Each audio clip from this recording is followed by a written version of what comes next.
السلام علیکم ورحمۃ اللہ تعالی وبرکاتہ نحمده ونصلي ونسلم على رسوله الكريم وآلہ وصحبہ الکرام اجمعین ومن تبعهم بإحسان إلى يوم الدین اما بعد فاعوذ باللہ من الشیطان الرجیم بسم اللہ الرحمن الرحیم اِنَّا أَنزَلْنَاهُ فِي لَيْلَةِ الْقَدْرِ وَمَا أَدْرَاكَ مَا لَيْلَةُ الْقَدْرِ لَيْلَةُ الْقَدْرِ خَيْرٌ مِّنْ أَلْفِ شَهْرٍ تَنَزَّلُ الْمَلَائِكَةُ وَالرُّوحُ فِيهَا بِإِذْنِ رَبِّهِم مِّن كُلِّ أَمْرٍ سَلَامٌ هِيَ حَتَّى مَطْلَعِ الْفَجْرِ صدق الله مولانا العظيم وبلغنا رسوله النبي الأمين الكريم ونحن على ذلك لمن الشاهدين والشاكرين والحمد لله رب العالمين۔ آئیے سب سے پہلے اپنے آقا و مولا سرور قلب و سینہ نبی کریم صلی اللہ تعالی علیہ وسلم کی بارگاہ میں نذرانے درود و سلام پیش کریں، پڑھیں بآواز بلند اللہم صلی علی سیدنا محمد عافیت الابدان و شفائها و طب القلوب و دوائها و نور الابصار و ضیائها و آلہ و صحبہ و ابنہ الکرام الغوث العظم الافخم الہمام و حزبہ مبارک وسلم۔ حضرات محترم، میں نے جو سورہ مبارکہ آپ کے سامنے تلاوت کرنے کا شرف حاصل کیا، اس میں اللہ رب العزت ارشاد فرماتا ہے کہ ہم نے قرآن پاک کو لیلۃ القدر میں نازل کیا، شب قدر میں نازل کیا۔ اب یہ شب قدر کیا ہے؟ یہ کون سی عظمت والی رات ہے کہ جس میں اللہ رب العزت نے اپنے بندوں پر خاص فضل و کرم فرمایا، اپنے محبوب کی امت پر خاص عنایت فرمائی کہ انہیں ایسا دستور حیات عطا فرمایا کہ جو ان کی ہر بلندی کا ذریعہ ہے اور ہر کامیابی کا راز ہے، یعنی قرآن کریم۔ اس عظمت والی رات کے بارے میں اور اس کے فضل و کمال کو اللہ رب العزت آگے خود ارشاد فرماتا ہے۔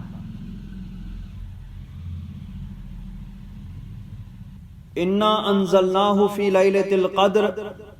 کہ ہم نے قرآن پاک کو لیلۃ القدر میں نازل کیا۔ اس پر یہ سوال ہوتا ہے کہ قرآن پاک کو کم و بیش 23 سال کی مدت میں نازل ہوا، پھر قرآن پاک میں یہ ارشاد کیسے ہوا کہ ہم نے اس کو شب قدر میں نازل کیا؟ اس کا جواب علماء کرام نے یہ فرمایا ہے کہ قرآن پاک کے نزول کے لیے اللہ تبارک و تعالی نے دو کلمے ارشاد فرمائے ہیں۔ ایک انزلنا جو باب افعال سے ہے، اور ایک نزلنا جو باب تفعیل سے ہے۔ انزلنا کے بارے میں علماء کرام نے فرمایا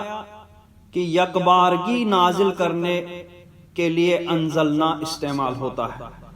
اور تنزیل نزل کے بارے میں ارشاد فرمایا کہ آہستہ آہستہ ایک ایک حصہ کر کے نازل کرنے کو تنزیل یعنی نزلنا سے تعبیر کیا گیا۔ تو اب جہاں پر قرآن پاک کے لیے انزلنا کا صیغہ استعمال ہوا، وہاں عموماً یکبارگی نازل کرنا مراد ہے، اور جہاں نزلنا کے کلمے وارد ہوئے وہاں قرآن پاک کا ایک ایک حصہ کر کے نازل کرنا مراد ہے۔ تو اِنَّا أَنزَلْنَاهُ فِي لَيْلَةِ الْقَدْرِ سے اب مراد یہ ہے ہم نے قرآن پاک کو یکبارگی نازل فرمایا اس شب قدر میں، اور اس سے مراد لوح محفوظ سے آسمان دنیا میں جو بیت العزت ہے وہاں تک نازل کرنا مراد ہے، کہ لوح محفوظ سے حضرت جبریل امین لے کر کے آسمان دنیا کے بیت العزت کے مقام پر رکھ لیا، اور پھر بیت العزت سے قلب مبارک آقائے دو جہاں صلی اللہ تعالی علیہ وسلم پر القاء فرمایا، اور یہ کم و بیش 23 سال کی مدت تک ہوا۔ تو اب یہاں شب قدر میں جو قرآن پاک کا نازل کرنا مراد ہے وہ لوح محفوظ سے آسمان دنیا پر نازل کرنا مراد ہے، اور وہ یک بارگی ہوا۔ اب یہ شب قدر کیا ہے، اس کی فضیلت بیان کرتے ہوئے قرآن پاک ارشاد فرماتا ہے لیلۃ القدر خیر من الف شہر، جس کی ایک فضیلت یہ ہے کہ یہ 1000 مہینے سے بہتر ہے۔ اس کو لیلۃ القدر اس لیے کہتے ہیں کہ قدر کا معنی قدر و منزلت اور عظمت و شرف ہے، تو یہ بہت ہی قدر و منزلت والی رات ہے، اس وجہ سے اس کو لیلۃ القدر کہتے ہیں۔ یا اس لیے کہتے ہیں کہ اس رات سال بھر کیا ہونا ہے وہ ساری چیزیں لکھی جاتی ہیں، یعنی قدر سے مراد تقدیر ہے۔ یا اس لیے کہتے ہیں کہ اس دن اس رات زمین پر اس قدر فرشتے اترتے ہیں کہ زمین گویا تنگ ہو جاتی ہے، اس میں پیر رکھنے کی بھی جگہ نہیں ہوتی۔ قدر کا معنی تنگی ہے، جیسے کہ قرآن پاک میں اَيَحْسَبُ أَن لَّن يَقْدِرَ عَلَيْهِ أَحَدٌ، نہیں دوسری آیت کریمہ وَمَن قَدَرَ عَلَيْهِ رِزْقَهُ، کہ جس پر اس کا رزق تنگ ہو جائے۔ تو لیلۃ القدر سے مراد اب یہ ہوگا کہ جس میں زمین گویا تنگ ہو جاتی ہے، وہ رات فرشتوں کے کثرت سے اترنے کی وجہ سے۔ یا اس لیے لیلۃ القدر کہتے ہیں کہ اس رات میں اللہ تبارک و تعالی نے قابل قدر کتاب، قابل قدر رسول پر قابل قدر امت کے لیے نازل فرمائی، اس لیے لیلۃ القدر کہتے ہیں۔ لیلۃ القدر خیر من الف شہر، یہ رات 1000 مہینوں سے افضل ہے۔ سرکار دو عالم صلی اللہ تعالی علیہ وسلم نے ایک مرتبہ اپنی امت کی عمروں کو مختصر پاتے ہوئے یہ خیال کیا کہ اتنی مختصر عمر کے ہوتے ہوئے میری امت اتنے نیک اعمال کیسے کر سکتی ہے جتنے کہ گزشتہ امتیں کیا کرتی تھیں۔ ان کے پاس تو طویل عمریں رہتی تھی، وہ سالوں سال اللہ تعالیٰ کی عبادت اور ریاضت کرتے تھے۔ میری امت کی عمریں تو بہت قلیل ہیں، یہ کیسے پہلی امت کے مرتبوں تک پہنچیں گے؟ تو فَأَعْطَاهُ اللَّهُ لَيْلَةَ الْقَدْرِ، تو اللہ تبارک و تعالی نے اپنے محبوب کو یہ شب قدر عطا فرمائی کہ جس میں ایک رات عبادت کرنا 1000 مہینے تک عبادت کرنے سے بہتر ہے۔ اور دوسری خصوصیت، دوسری فضیلت یہ ہے کہ تنزل الملائکۃ والروح فیہا باذن ربہم، کہ اس میں فرشتے اترتے ہیں اور روح اترتی ہے اپنے رب کے حکم سے۔ فرشتے اترتے ہیں اور روح سے مراد جمہور کے نزدیک حضرت جبریل امین علیہ الصلوۃ والتسلیم ہے۔ تو گویا پہلے عام فرشتوں کا اترنا بیان کیا گیا، پھر خصوصیت کے ساتھ حضرت جبریل امین علیہ الصلوۃ والتسلیم کا اترنا بھی بیان کیا گیا۔ کچھ علماء فرماتے ہیں کہ نہیں، اس سے روح القدس مراد ہے، اور فرماتے ہیں کہ روح القدس جو فرشتہ ہیں ان کو روحانی ترقی میں بہت دخل ہے۔ وہ جس کے پاس آتے ہیں اور جس کی معیت میں ہو جاتے ہیں، اس کے روحانی سکون و اطمینان اور روحانی طاقت کا باعث بن جاتے ہیں۔ کچھ علماء فرماتے ہیں کہ روح سے مراد ارواح مومنین ہیں جو اعلیٰ علیین میں رہتے ہیں، وہ وہاں سے اترتے ہیں اور اپنے عزیزوں کے پاس جاتے ہیں اور ان کے اچھے عمل دیکھ کر خوش ہوتے ہیں۔ علماء کرام فرماتے ہیں کہ یہ فرشتے جو اترتے ہیں یہ روئے زمین پر گھوم کر گنہگار بندوں کے لیے استغفار کرتے ہیں، دعائے مغفرت کرتے ہیں اور طلب رحمت کرتے ہیں اور انہیں سلام کرتے ہیں۔ امام صاوی نے لکھا ہے کہ جب مروی ہے کہ جب لیلۃ القدر ہوتی ہے تو فرشتے سدرۃ المنتہا کے باشندے اور حضرت جبریل امین اترتے ہیں، ان کے ساتھ 4 جھنڈے ہوتے ہیں۔ ایک جھنڈا سرکار دو عالم صلی اللہ تعالی علیہ وسلم کے قبر مبارک پر نصب کرتے ہیں، دوسرا جھنڈا بیت المقدس کی پشت پر نصب کرتے ہیں، تیسرا جھنڈا مسجد حرام کی پشت پر نصب کرتے ہیں اور چوتھا جھنڈا طور سینا کی پشت پر نصب کرتے ہیں۔ اور ہر مومن اور مومنہ کے گھر جا کر کے گھر میں داخل ہو کر اس کو سلام کرتے ہیں اور کہتے ہیں اے مومن اے مومنہ السلام یقرئکم السلام، کہ سلام تمہیں سلام کہتا ہے، اللہ عز و جل تمہیں سلام کہتا ہے۔ مگر 3 لوگ اس دن بھی محروم رہ جاتے ہیں۔ ایک وہ جو شراب کا عادی ہو، اس کو فرشتے سلام نہیں کرتے۔ دوسرا جو قاطع رحم ہو، رشتوں کو کاٹنے کا کام کرتا ہو، قطع رحمی کرتا ہو، اس کو بھی فرشتے سلام نہیں کرتے۔ اور تیسرا جو خنزیر کا گوشت کھاتا ہو، اس کو بھی فرشتے سلام نہیں کرتے۔ حضرت انس رضی اللہ تعالی عنہ سے روایت ہے،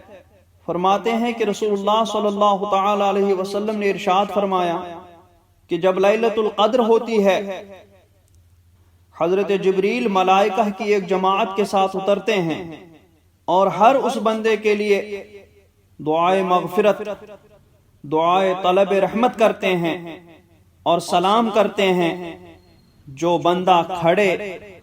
بیٹھے اللہ تبارک و تعالی کا ذکر میں، اس کے ذکر میں مشغول ہو، تو یہ عالم بالا کی مخلوقات، یہ عالم بالا کے فرشتے، عالم بالا کی روحیں، یہ اس دن اترتی ہیں اور اللہ کے بندوں سے ان کے لیے دعائے مغفرت کرتے ہیں، دعائے رحمت کرتے ہیں اور انہیں سلام کرتے ہیں، اور ایک روایت کے مطابق ان سے مصافحہ بھی کرتے ہیں۔ اور یہ خود نہیں اترتے بلکہ بِإِذْنِ رَبِّهِمْ، اپنے رب کے حکم سے اترتے ہیں۔ اور کیا کرتے ہیں؟ حضرت شاہ عبدالعزیز علیہ الرحمت و رضوان فرماتے ہیں کہ یعنی فرود می آئند ملائکہ از آسمان ہا و ارواح از مقام علیین، دران شب برائے ملاقات اہل کمال و اقتباس انوار اعمال بنی آدم و تلذذ بادراک کیفیات کے در نفوس ارضیاں بنسبت محبوب و معبود خود حاصل شدہ۔ آسمان سے اس رات فرشتے اترتے ہیں اور علیین سے روحیں نازل ہوتی ہیں تاکہ باکمال انسانوں کے ساتھ ملاقات کریں اور ان کے اعمال کے انوار سے روشنی حاصل کریں اور اپنے محبوب اور معبود کی محبت کا جو جذبہ ان کے سینوں میں ہے اس کی لذت حاصل کریں۔ اور ایک جگہ فرماتے ہیں کہ ملائکہ و ارواح در آن شب بر جمیع مومنان سلام می گویند و با اہل کمال مصافحہ می نمایند۔ پس این آیت بیان کیفیت ملاقات آہاں است بعد از بیان نزول آہاں، یعنی فرشتوں کے زمین پر اترنے کے بیان کے بعد اب ان کی ملاقات کی کیفیت ذکر کی جا رہی ہے کہ وہ اس رات کو تمام اہل ایمان کو سلام پیش کرتے ہیں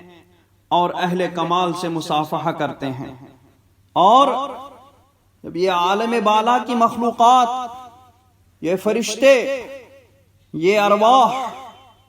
زمین میں اتر کر عالم زیریں کے مخلوقات کے ساتھ مل جاتی ہے اور جیسا کہ بیان ہوا 4 جگہوں پر جھنڈے گاڑ دیتی ہیں تو اس رات عظیم جشن کا سما پیدا ہو جاتا ہے۔ اللہ تعالی کی رحمت خاص طور پر متوجہ ہوتی ہے، اللہ تعالی کے تجلیات اور انوار، رحمتوں اور برکتوں کی بارش ہوتی ہے، ہر چہار جانب اللہ ہی کا ذکر ہوتا ہے، عالم زیریں اور عالم بالا کی مخلوقات مل کر کے اللہ تبارک و تعالی کے ذکر میں مشغول ہو جاتی ہے، اور ان دونوں مخلوقات میں اس دن ایک خاص تعلق پیدا ہو جاتا ہے۔ اس لیے اس دن شیطان کا کوئی داؤ نہیں چلتا، اس کے وسوسے کام نہیں کرتے، وہ دلوں میں برے خیالات نہیں ڈال پاتا، وہ اللہ کے بندوں کو اس کے ذکر سے غافل نہیں کرتا، جس کی وجہ سے چار جانب روحانیت کا ایک عجیب سما بندھ جاتا ہے۔ اور یہ کب تک رہتا ہے؟ ہی حتی مطلع الفجر، سلام ہی حتی مطلع الفجر۔ سلام کو بعض لوگوں نے من کل امر سے متعلق مانا،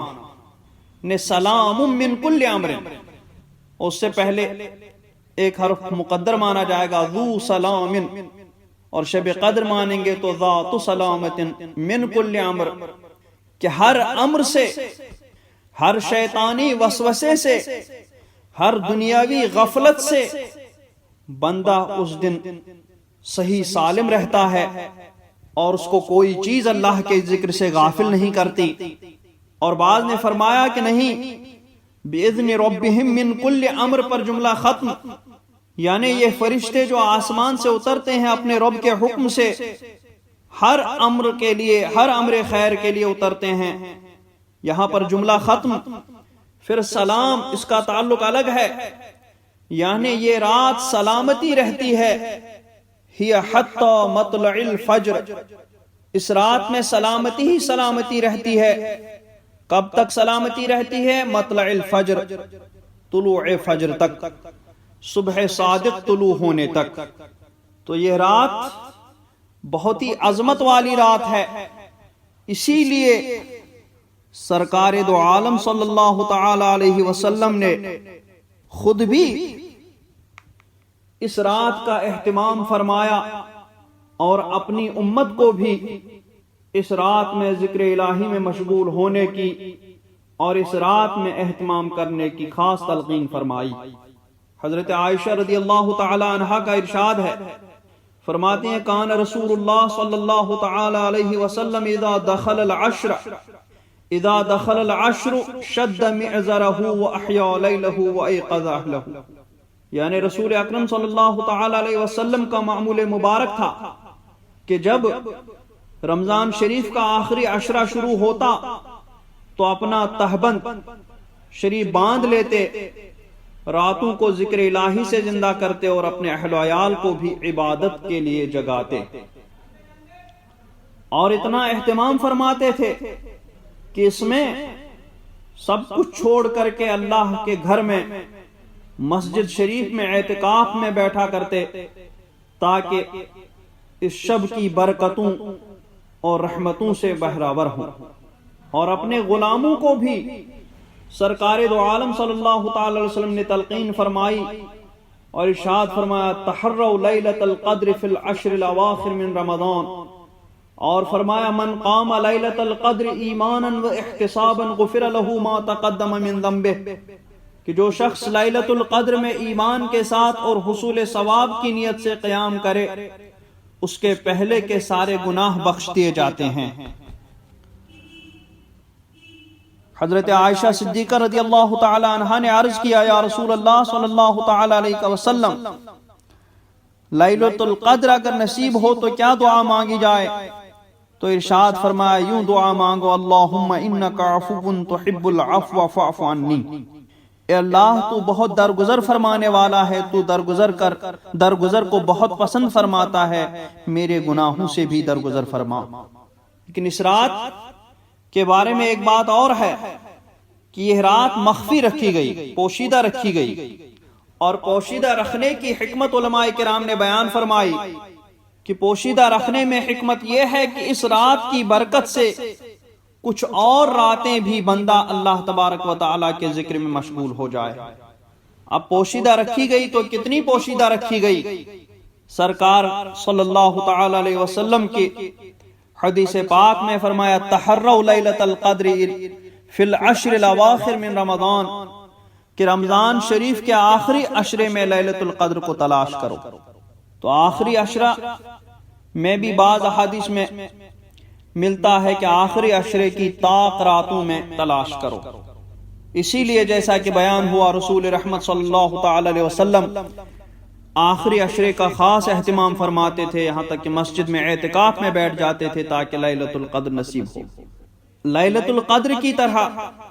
اور بھی کچھ چیزیں اللہ تبارک و تعالی نے ان کا وقت متعین نہیں فرمایا، ان کو پوشیدہ رکھا، جیسے کہ جمعہ میں جمعۃ المبارک میں اجابت کی گھڑی، یعنی اس میں ایک گھڑی ایسی ہے کہ جس میں دعا قبول ہوتی ہے۔ اب وہ گھڑی کون سی ہے اس کا بیان نہیں ہوا، اور بیان نہ ہونے کی حکمت علماء کرام نے ہی فرمائی تاکہ بندہ جمعہ کے دن اس گھڑی کو پانے کے لیے پورے دن مشغول رہے اللہ تبارک و تعالیٰ کی عبادت میں، اس کے ذکر و اذکار میں۔ ایسے ہی موت کا وقت مخفی رکھا گیا، پوشیدہ رکھا گیا، تاکہ بندہ موت کی تیاری کے لیے ہر وقت اللہ تبارک و تعالیٰ کا ذکر و اذکار میں مشغول رہے اور نیک کام کرے اور برے کاموں سے بچے۔ اس طرح اور بھی کچھ چیزیں ہیں جن کا وقت مخفی رکھا گیا۔ تو شب قدر کے مخفی رکھنے میں بھی حکمت ہے کہ اللہ تبارک و تعالیٰ نے اس لیے مخفی رکھا تاکہ بندہ اس شب قدر کی برکت سے کچھ اور شبوں کو بھی اس کے ذکر و اذکار میں گزارے۔ اب ذکر و اذکار میں ایک تو سرکار دو عالم صلی اللہ تعالی علیہ وسلم کی حدیث پاک گزری کہ من قام لیلۃ القدر ایمانا و احتسابا، کہ جو لیلۃ القدر میں ایمان کے ساتھ اور حصول ثواب کے لیے قیام کرتا ہے، اس کے پہلے کے سارے گناہ بخش دیے جاتے ہیں۔ تو اس شب میں زیادہ سے زیادہ نفل پڑھے، زیادہ سے زیادہ قیام کرے، تاکہ اس شب کی برکت سے رحمت سے امیدوار ہو۔ حضرت امام ساوی رحمت اللہ تعالی علیہ فرماتے ہیں کہ اگر کوئی شخص طویل قیام نہ کر پائے، نوافل زیادہ نہ پڑھ پائے، تھک جائے، تو اسے چاہیے کہ آیت الکرسی شریف پڑھے، کہ اس کے بارے میں وارد ہوا کہ وہ نصف قرآن کے برابر ہے، کہ وہ قرآن پاک کی سب سے افضل آیت ہے۔ ایسے ہی سورہ بقرہ کی آخری آیتیں تلاوت کرے، سورہ اذا زلزلہ کی تلاوت کرے، سورہ کافرون کی تلاوت کرے، سورہ اخلاص کی تلاوت کرے، سورہ یاسین شریف کی تلاوت کرے، اور استغفار کی کثرت کرے، تسبیح، تحمید، تہلیل، اور نبی کریم صلی اللہ تعالی علیہ وسلم پر درود، یہ سب کرے، اور اپنے لیے، اپنے احباب کے لیے، زندہ ہوں چاہے انتقال کر چکے ہوں، ان کے لیے دعا کرے، اور جو میسر ہو سکے اس کا صدقہ کرے، اور اپنے آپ کو گناہوں سے محفوظ رکھے، اور نماز عشاء وغیرہ اور نماز صبح وغیرہ یہ سب جماعت سے پڑھے، کہ حدیث شریف میں وارد ہوا ہے کہ جو مغرب و عشاء جماعت سے پڑھے تو اس نے لیلۃ القدر کا ایک وافر حصہ حاصل کیا۔ اور ایسے ہی حدیث شریف میں وارد ہوا ہے کہ جو عشاء کی نماز جماعت سے پڑھے، گویا اس نے آدھی رات تک قیام کیا، اور جب وہ صبح کی نماز بھی جماعت سے ادا کرے گا تو گویا اس نے دوسرا آدھا حصہ جو رات کا بچتا تھا وہ آدھا حصہ بھی قیام کیا۔ اور یہ بھی وارد ہوا ہے کہ من قال لا الہ الا اللہ الحلیم الکریم سبحان اللہ رب السماوات السبع ورب العرش العظیم، جو یہ ذکر 3 مرتبہ کرے وہ ایسے ہی ہے جیسے وہ اس کی طرح ہے جس نے لیلۃ القدر کو پا لیا۔ لہذا لیلۃ القدر میں یہ ذکر بھی کر لینا چاہیے، اور ان تمام اذکار میں سے جو کچھ میسر ہو سکے، جو کچھ ہو سکے وہ سب اذکار کرے، اور ساری رات کو اللہ تبارک و تعالیٰ کے ذکر و اذکار میں مشغول رکھنے کی کوشش کرے۔ اللہ تبارک و تعالیٰ سرکار دو عالم صلی اللہ تعالی علیہ وسلم کا صدقہ ہمیں عطا فرمائے، اور ہمیں سرکار کے وسیلے سے اس لیلۃ القدر کے برکات سے، اس کی رحمت سے بہرہ ور فرمائے، اور ہمارے پہلے کے سارے گناہوں کو معاف فرمائے، اور آئندہ ہمیں نیک کام کرنے کی توفیق رفیق عطا فرمائے، اور گناہوں سے بچنے کی توفیق رفیق عطا فرمائے۔ اقول قولی ھذا واستغفر اللہ لی ولکم ولسائر المؤمنین والمؤمنات والمسلمین والمسلمات الاحیاء منہم والاموات برحمتک یا ارحم الراحمین، وصلی اللہ تعالی علی خیر خلقہ محمد وعلی آلہ وصحبہ اجمعین برحمتک یا ارحم الراحمین۔